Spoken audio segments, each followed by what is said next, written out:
El señor Trump, el magnate neoyorquino, pronunció ayer un discurso en la ciudad de Detroit, en Michigan, una ciudad que se quebró en cierto momento, había llegado a tener en los años 50 1.800.000 habitantes y ahora tiene alrededor de 700.000. Ahí funcionan las grandes ensambladoras de automóviles. Y en el círculo económico, en el club económico de Detroit, el señor Trump dibujó, describió lo que sería su política en materia económica en caso de ganar las elecciones. Y esencialmente se centró en dos asuntos. En primer término, en que él revisaría los tratados de libre comercio firmados por Estados Unidos. Por ejemplo, el tratado con Canadá y con México, el llamado NAFTA por sus siglas en inglés. Él dice que eso ha traído desempleo. Y otra serie de tratados de libre comercio, y se mostró además en contra, y Hillary Clinton lo ha hecho también, de la Alianza Transpacífico que ha ido negociando el presidente Barack Obama con otros 11 países. Y por otro lado, dijo que él bajaría los impuestos. Por ejemplo, el impuesto a las sociedades lo bajaría del 35 al 15%. Hoy el diario The New York Times en una editorial dice que eso no es verdad, que el impuesto a sociedades desde el punto de vista efectivo es del 18,1%. Y el Times, y aquí va mi pregunta, dice que las propuestas de Trump lo que harían sería reducir el crecimiento económico de este país y en cambio quitarles cargas tributarias a los millonarios como a Trump. ¿Tiene razón el Times? Bueno, por lo menos en la segunda parte sí, es decir, Trump lo que propone es recortar sobre todo el tipo máximo del impuesto sobre la renta, del impuesto sobre el ingreso, bajarlo creo que al 33%, que es lo que propone Paul Ryan, que es el jefe de los republicanos o el presidente de la Cámara de Representantes.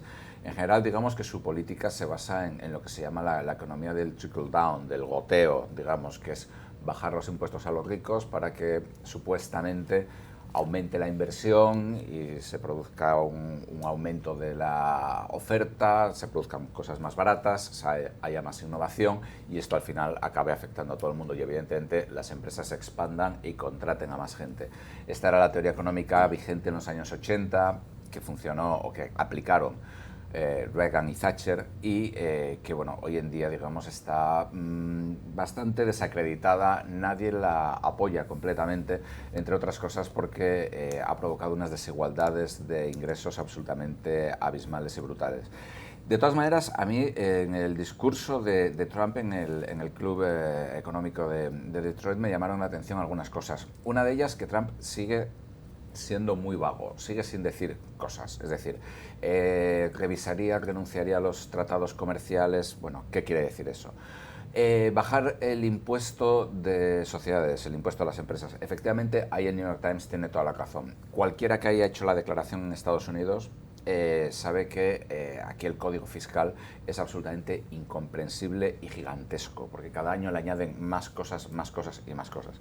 Y yo ahí puedo citar a un republicano famoso y controvertido, Donald Rumsfeld, que es muy rico, secretario de Defensa con George Bush, hijo, que fue el que dirigió la invasión de Irak, que hace un par de años colgó en internet una frase que era: hoy he pagado mis impuestos, no sé por qué los he pagado, ni siquiera mi asesor sabe por qué hemos pagado esta cantidad. O sea, el código fiscal en Estados Unidos es incomprensible y las empresas en general pagan mucho menos. Y luego, pues en último término, presentarlo en Detroit es algo que la prensa estadounidense no se ha fijado, pero uno de los asesores de Trump, o sea, Trump tiene, para ser un hombre que va en favor del ciudadano normal y en contra de los intereses especiales de los ricos y de Wall Street, sí. Su campaña, sus asesores económicos son gran parte de ellos gente de Wall Street que hizo mucho dinero con la crisis, gente como John Paulson, que ganó 5.000 o 6.000 millones de dólares apostando porque el mercado inmobiliario en Estados Unidos se iba a estrellar,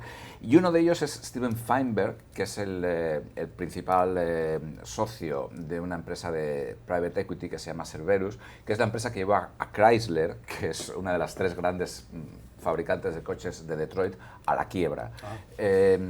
Bueno, yo no sé hasta qué punto Feinberg puede ser un activo para Trump para ganar en Detroit y en Michigan. Y es donante de la campaña, hace donaciones de la campaña de Trump.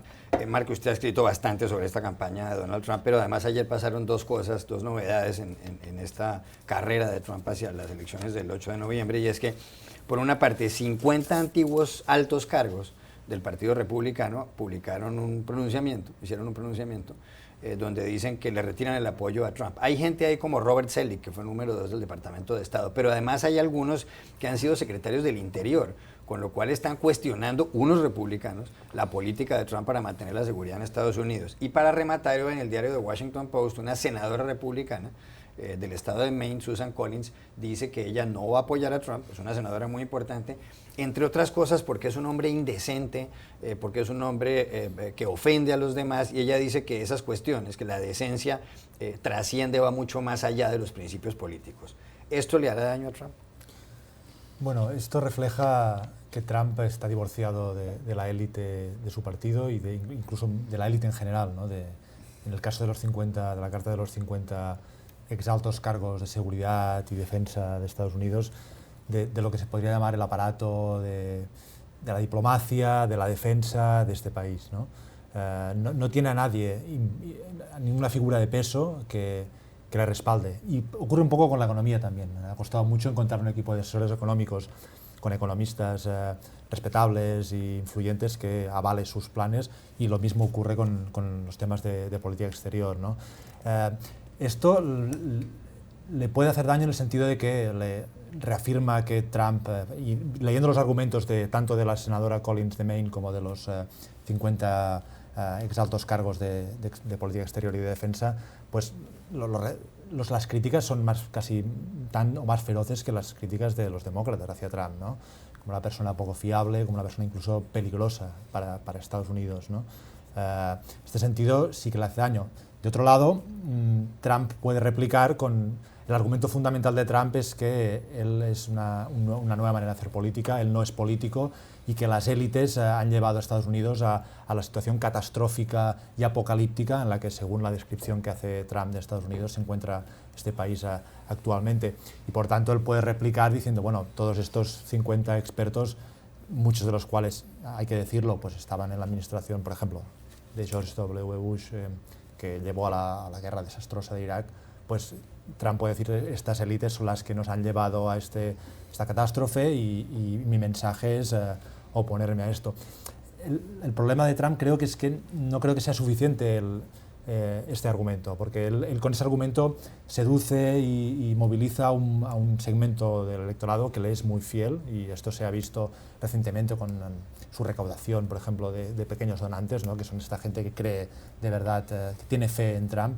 Pero la pregunta y el problema, yo creo, para el Partido Republicano y para Trump es si este segmento de votantes, que para resumir sería un poco lo que dicen la clase trabajadora blanca, suficiente para ganar unas elecciones. Y viendo los sondeos que han salido en la última semana, no es suficiente. Profesor Schifter, ahí está todo lo que ha pasado con Trump en las últimas horas. Promete revisar los tratados de libre comercio, uno de los cuales está suscrito, como decía yo, con Canadá, pero también con México, que es un país latinoamericano.